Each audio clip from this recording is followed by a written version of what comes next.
तो नमस्कार, प्रणाम, स्वागत बरुआ सबके राइटर आशिक अभिषेक के चैनल पर। तो और सब बताइए आप सब कैसन बने। उम्मीद करते रहुआ सभी बढ़िया होखब, अच्छा होखब। तो रउआ सबन खातिर लेके आ गए बने बिल्कुल ज़बरदस्त, बिल्कुल ब्लास्ट, बिल्कुल हिट, बिल्कुल खतरनाक मीटर।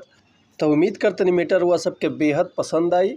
लेकिन ऐसे पहले रुआ सबन से एगो बात कहल चाहब कि अगर हुआ गायकी में इंटरेस्ट बा आ गायकी कहल चाहतनी, गायकी रुआ के पसंद बा, रुआ के बढ़िया मीटर नहीं मिलत, बढ़िया गाना नहीं मिलत, बढ़िया से तुकबंदी नहीं मिलत, बढ़िया रुआ सबन के म्यूजिक नहीं मिल पाओ, तो रुआ अगर हमारे चैनल पर आयल बनी तो रुआ सबन के निराश भइले के जरूरत नहीं है।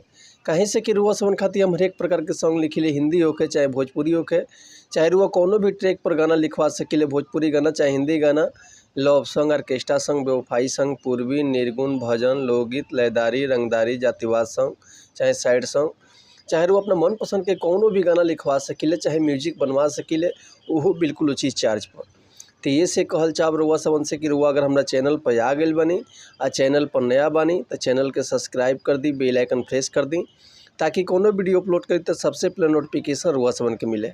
अगर वीडियो रुआ सबके अच्छा लागता, अगर गाना रुआ सबके पसंद आवता तो एगो प्यारा सा कमेंट कर दी। चलिए देर ना करते हुए आज के मीटर देखल जा कैसे बा, का एकर लय बा, का एकर धुन बा, ये रुआ सबन के हम गा के बताओ। तो उम्मीद करती रुआ सबके बेहद पसंद आई।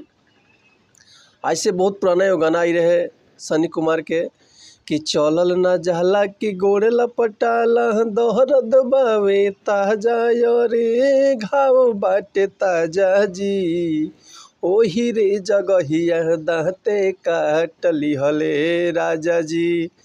तो यही ट्रैक पर रुआ सबन खातिर लेके आ गए बनी पति पत्नी के बिल्कुल ज़बरदस्त ब्लास्ट मीटर। तो चलिए देखिए आज के गाना कैसे बा। एगो औरत अपना पति के बड़ाई अपना सखी से कहतिया, देखी का कहतिया कि बाबू सोना कबो कहस करे जा, धरस हमर कलहिया रे दे के मिठैया जी। ए सखी कि बाबू सोना कबो कहस करे जा, अरे धरस हमर कलहिया रे दे के मिठैया जी।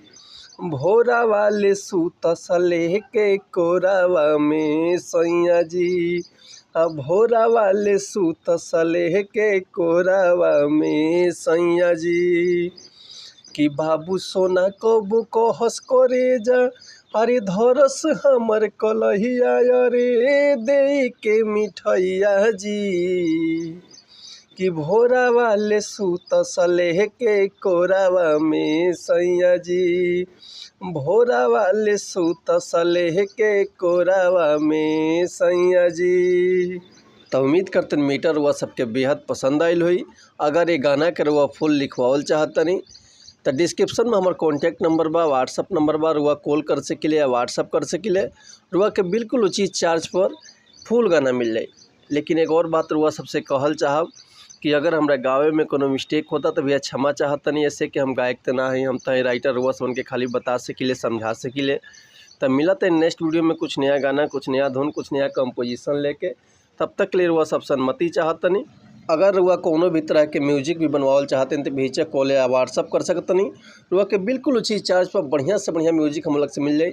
तब मिलत है नेक्स्ट वीडियो में। तब तक के लिए नमस्कार, प्रणाम, जय हिंद, जय भारत, जय भोजपुरी समाज, हर हर महादेव, जय शिव शंभो।